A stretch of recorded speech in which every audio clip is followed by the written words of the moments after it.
எல்லாருக்கும் தோற்றுறோம். கேளுங்கள் தரப்படும் போது இன்றைக்கி 7ஆவது நாள் வீடியோ போடுறேன். நம்மளுடைய நோக்கமே வறுமை ஒழிக்கிறது தான். வறுமை எப்படி நம்ம நல்ல அரசாட்சி இருந்தால் வறுமையை ஒழிச்சிடலாமா அப்படின்னா, மனசாட்சி வேணும். மனசாட்சி இருந்தால் தான் நம்ம அந்த வறுமையை ஒழிக்க முடியும். நல்ல அரசாட்சிகள் என்னதான் இருந்தாலும் மனசாட்சி இல்லைன்னா அதை ஒன்றுமே செய்ய முடியாது. மனசாட்சிங்கிறது என்ன அப்படின்னா, நம்மள்ட்ட இருக்கிற பொருளில் இல்லாதவங்களுக்கு தேவைப்படாத பொருள் இல்லாதவங்களுக்கு கொடுக்கணும். கஷ்டப்படுற உணவு இல்லாமவர்களுக்கு உணவு வாங்கி கொடுக்கணும். இதில் என்ன ஒரு இதுனா, மனிதர்கள் அனைவரும் பாவப்பட்டவர்கள், பாவைகள். அவங்க நம்ம உதவி செஞ்சால் நன்றி இல்லாமல் தான் இருப்பாங்க. நன்றி கெட்ட மனிதர்கள் தான் இந்த உலகத்தில் இருக்கிறாங்க. அது உண்மைதான். இருந்தாலும் நம்ம அதை பொருட்படுத்தாமல் உதவிகள் செய்யும்போது, நம்ம எங்கிருந்து வந்தோம், ஏதேன் தோட்டத்துலேருந்து நம்ம வந்தோம். கடலால் அனுப்பப்பட்டு இங்கே பூமிக்கு வந்தோம். மறுபடியும் ஏதேன் தோட்டத்துக்கே போகணும் அப்படின்னா, நம்ம இந்த மாதிரி செய்யும்போது நமக்கு அதுக்குரிய பிரதிபலன் நமக்கு கிடைக்கும். நம்ம மறுபடியும் ஆண்டவர்கிட்ட போய் நம்ம சேரலாம். இல்லைன்னா மறுபடியும் பிறந்து நம்ம மறுபடியும் சிரமப்பட்டு தான் இருக்கணும். இந்த உலகத்தில் எத்தனையோ பேர் இப்போ கஷ்டப்படுறாங்க. நிறையா பேர் உலகத்தில் இருக்க மக்கள் எல்லாருமே கஷ்டப்படுறாங்க. எல்லா நாட்டு மக்களும் கஷ்டப்படுறாங்க. இதில் என்ன ஒரு இதுனா, உங்களுக்கு நம்ம 3 பிரதான மதங்களுக்கு, இந்து மதம், முஸ்லீம் மதம், கிறிஸ்துவ மதம், 3 மதங்கள் இருக்குது. இந்த மதத்திலேருந்து வந்தவர்களும், அதாவது ராமராகட்டும், நபிகள் நாயகமாகட்டும், ஆண்டவராக இயேசு கிறிஸ்துவாகட்டும், யாராக இருந்தாலுமே மனிதனாக பிறந்தது கஷ்டப்பட்டுருக்காங்க. எவ்வளவோ கஷ்டப்படுறாங்க. நீங்களாம் பார்த்துருக்கீங்க இல்லையா? எவ்வளவோ கஷ்டப்பட்டுருக்காங்க. இப்படி கடவுள் அவதாரங்களே இப்படி கஷ்டப்படுறப்போ, நம்ம மனிதர்கள் நம்மளாம் எந்த மூலை கஷ்டங்கள் இருக்க தான் செய்யும். ஆனால் அந்த கஷ்டங்களை நம்ம எப்படி நிவர்த்தி பண்ணணும் அப்படின்னா, நம்மள்கிட்ட நம்ம பொறாமப்படக்கூடாது, கோபப்படக்கூடாது. யாரையும் பார்த்து நம்ம யாருக்கும் எந்த துரோகம் பண்ணக்கூடாது. யாருக்கும் நன்மையை மட்டும்தான் செய்யணும். நம்ம என்றைக்குமே மூளை பேச்சு கேட்கக்கூடாது. சாத்தான் மூளையில் தான் இருக்குது. அதாவது பேய் இருக்கா அப்படின்னா, சில பேர் பேய் இருக்கும்பாங்க, இல்லைம்பாங்க. கடவுள் இருக்காருன்னா கடவுள் இருக்குது, இல்லைம்பாங்க. ஆனால் சாத்தான் இருக்குங்கிறத பைபிள்லேயே சொல்லியிருக்குது. ஆண்டவராக இயேசு கிறிஸ்துவை கூப்பிட்டு போய் அந்த சாத்தான் மேலே போட்டு மேலேருந்து கீழே குச்சி இந்த பூமி இந்த ஜாதியம் பூரா உங்களுக்கு ராஜாவாக்குறேன் அப்படின்ட்டு சாத்தான் ஆசை காட்டுறான். ஆசை காட்டுறப்போ நீ அதை பைபிளில் சொல்லியிருக்கிற, நீ குமாரன், தேவனுடைய குமாரன் ஆச்சே, நீ விழுந்த உன்னை கடவுள் உன்னை காப்பாற்றிடுவார், அதனால் நீ பயப்படாம மேலேருந்து குதி. அதாவது குதித்து ஆண்டவர் இறக்குறாரு இல்லைங்கிறது அந்த சாத்தானுடைய பிரியம் இல்லை. சாத்தான் சொல்ல ஆண்டவர் கேட்குறாருன்னு தான் அவனோட நோக்கமே ஒழிய, அவர் உயிரோடு இருக்கிறது இறக்கிறத பற்றி அவனுக்கு கவலை இல்லை. அப்போ ஏசு சொன்னார், அதாவது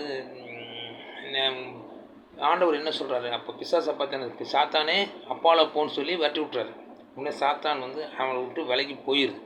அப்போ சாத்தான் இருக்கிறது கன்ஃபார்ம் பைபிளில் இருக்குது. பழைய ஏற்பாடு, புதிய ஏற்பாடு எல்லாம் நம்ம கவனமாக படிக்கணும். படிக்கும்போது நமக்கு தெரியும். இப்போ இந்த கரத்தை உஷேனி இரத்த புற்றுநோயில் பாதிக்கப்பட்டு சென்னை அங்கே ஹாஸ்பிட்டலில் அட்மிட் ஆகிருக்காரு. இன்னும் ஒரு 10 நாளில் தான் அவருக்கு உயிர் வாழுக்கு அப்படின்னு சொல்லிட்டு போட்டிருந்தாங்க. அவரே சொல்லியிருந்தார், டாக்டர் கை விதிச்சிட்டாங்க, ஒன்றும் பண்ண முடியாது, இரத்த புற்றுக்கு மேலே வேறு பெரிய வியாதி, கேன்சரு, அதனால் இது ஒன்றுமே பண்ண முடியாதுன்னு ரொம்ப கவலைப்பட்டு பேசினார். கவலைப்படல, அதாவது வீரம் என்றைக்குமே சாவுக்கு நஞ்ச மாட்டான் அப்படின்னு தைரியமாக தான் பேசினார். அதை பார்க்குறப்போ எனக்கு உண்மையிலேயே மனசு சிரமமாக இருந்துச்சு. ஆனால் என் மனசில் என்ன சொல்லிச்சு அப்படின்னா, கண்டிப்பாக அவர் இந்த இரத்த புற்றுநோயிலேருந்து இறக்க மாட்டார், சாக மாட்டார், கண்டிப்பாக மீண்டு வருவார். மறுபடியும் பழையபடி தன்னுடைய வாழ்க்கை வருவார். அவரோட மரணம் கண்டிப்பாக இயற்கை மரணமாக தான் அமையுமே ஒழிய, கண்டிப்பாக நோயினால் அவர் இறக்க மாட்டார். அதாவது மதிக்கால் மந்திரம் முக்கால்னு சொல்லுவாங்க இல்லையா? அந்த மாதிரி பார்த்திங்கன்னா, மருந்து 1/4 பாகம் தான் நமக்கு, மனதைரியம் தான் முக்கால் பங்கு. நம்ம மன தைரியத்தோடு இருக்கும்போது எந்த வியாதியாக இருந்தாலும் நம்ம உடம்பு விட்டு கண்டிப்பாக போயிடும். கடவுள் அகற்றி விட்டுருவார். இது ஒரு சயின்டிஸ்ட் ஒரு ஆராய்ச்சி பண்ணுறப்போ ஒருத்தர் கூட்டிகிட்டு போய் என்ன பண்ணார்னா, பாம்பு கண்ணில் காமிச்சிட்டார். அந்த ஆளுக்கு காமிச்சிட்டு அதை வச்சுட்டு பாம்பு கடிக்கிற மாதிரி ஒரு பிரம்மை உண்டு பண்ணிக்கிறாங்க, பாம்பு கடித்த மாதிரி. ஆனால் பாம்பை கடிக்க விடல. இருந்தாலும் அவர் இறந்துட்டார். எப்படின்னா, பாம்பு கடிச்சிருச்சு, நமக்கு விஷம் ஏறிடுச்சுன்னு மனசில் இருக்கிறப்போ நம்ம உடம்பே ஒரு விஷத்தை உற்பத்தி பண்ணிடுமாம். உற்பத்தி பண்ணி அவரை வந்து சாகடிச்சிருச்சு. இது சயின்டிஃபிக்கலாக நடந்தது தியரி. அப்போ இவர் வந்து மரண பயம் இல்லாமல் இருக்கிறப்போ அவர்கிட்ட இருக்கிற அந்த ரத்த புற்றுநோய் என்ன ஆகும் அப்படின்னா, அவர் உடம்புலேயே ஒரு எதிர்ப்பு சக்தி உருவாகி அந்த ரத்த புற்றுநோய் அவரை விட்டு விலகிடும், கண்டிப்பாக போயிடும். நான் அவருக்கு வாட்ஸ்அப்பில் வந்து வாய்ஸ் மெசேஜ் போட்டிருக்கிறேன். இந்த மாதிரி கேளுங்கள் தரப்புறங்கிற ஒரு புதுசாக ஒன்று தொடங்கி நடத்திட்டுருக்கிறேன். எங்கள் நோக்கம் வந்து வறுமையை ஒழிக்கிறதான். எங்கள் நோக்கத்துக்கு பக்கபலமாக நீங்கள் இருப்பீங்க நம்புகிறேன். கண்டிப்பாக நீங்கள் வீட்டுக்கு வருவீங்க. வந்ததும் என்னை கூப்பிடுங்க. நான் வந்து உங்களை சந்தித்து உங்கள்கிட்ட நான் பேச வேண்டியது இருக்குதுன்னு சொல்லி வாட்ஸ்அப்பில் மெசேஜ் போட்டேன். ஃபோன் அடித்து எடுத்தாங்க, பட் அதை கட் பண்ணிட்டாங்க. அதனால் வாட்ஸ்அப்பில் மெசேஜ் போட்டிருக்கேன். அவரும் வாட்ஸ்அப்பில் தான் மெசேஜ் போட்டிருக்காரு. அதாவது அவருடைய ஒரு இடத்த வந்து விற்க போகிறாராமா. உற்பத்திக்கு மருத்துவ செலவுக்கு பணம் இல்லையாமா அவர்கிட்ட. அது ஒரு 11 கோடி ரூபாய்க்கு போகுமாமா. அதை வந்து பவன் கல்யாண் வாங்கணும்னு சொல்லிட்டு பவன் கல்யாணுக்கு ரிக்வஸ்ட் கொடுத்துருக்காரு. இந்த மாதிரி யூடியூப் சேனல் மூலமாக தான் கொடுத்துருக்காரு. அதை பவன் கல்யாண் பார்ப்பாரா பார்க்கலன்னு தெரியல. பார்த்தாருன்னா அவர்கிட்ட தான் சிசியராக இருந்தாராமா அந்த பவன் கல்யாண்.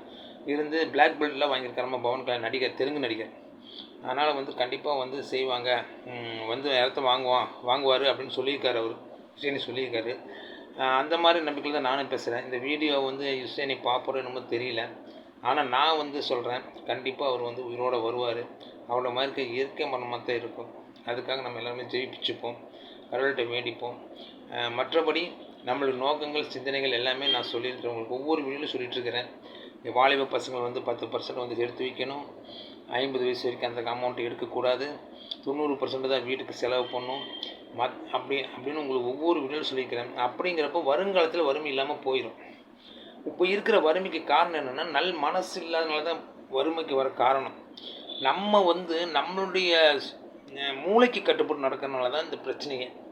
மூளை சாத்தான். மூளை சொல்கிறது மட்டும் என்றைக்குமே கேட்காதீங்க. கை நடுங்குது, கால் நடுங்குது, எல்லாம் வந்து மூளை பண்ணுற ரியாக்ஷன் தான். நீங்கள் வந்து உங்கள் கண்ட்ரோலில் தான் மூளை வச்சுக்கணும் இல்லையா? மூளை கண்ட்ரோலுக்கு நீங்கள் போயிட்டீங்கன்னா நம்ம வந்து வறுமையில் தான் இருக்கணும். நம்ம வந்து 4 பேர்த்துட்டு கையேந்தி தான் நிற்கணும். ஒரு தடவை நம்ம வந்து தவறை பழகிட்டோம்னா அந்த தவறை வந்து விட முடியாது. 100% விட முடியாது, கண்டிப்பாக விட முடியாது. அது எனக்கு தெரியும். ஏன்னா அந்த மூளை வந்து உங்களை விட்டு விலகிறதுக்கு விடாது. உங்களை அதில் ஐக்கியமாக்கணும்.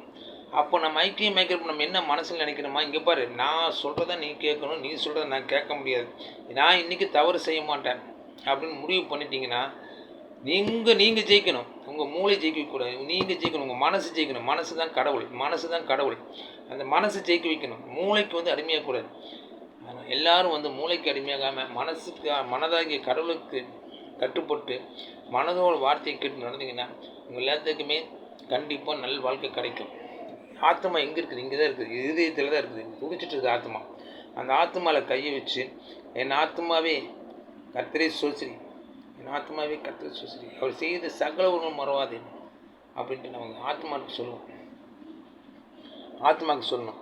சொன்னால் தான் ஆத்மா வந்து தெரியும். ஆத்மாவுக்கு கர்த்தரை சோசிக்கணும், அவர் செய்த உபகாரங்களை மறக்கூடாது அப்படிங்கிற விஷயம்லாம் ஆத்மாவுக்கு தெரியும். அந்த ஆத்மாவுக்கு வந்து ஒவ்வொரு இரவும் படுக்கும்போது என் ஆத்மாவுக்கு கர்த்தரை, என் முழுமையாக அவர் பரிசுத்த நம் சோசிரி, என் ஆத்மாவை கர்த்தரை சோசிரி, அவர் செய்த சகல உணவு மறவாதே. புரிஞ்சுங்களா?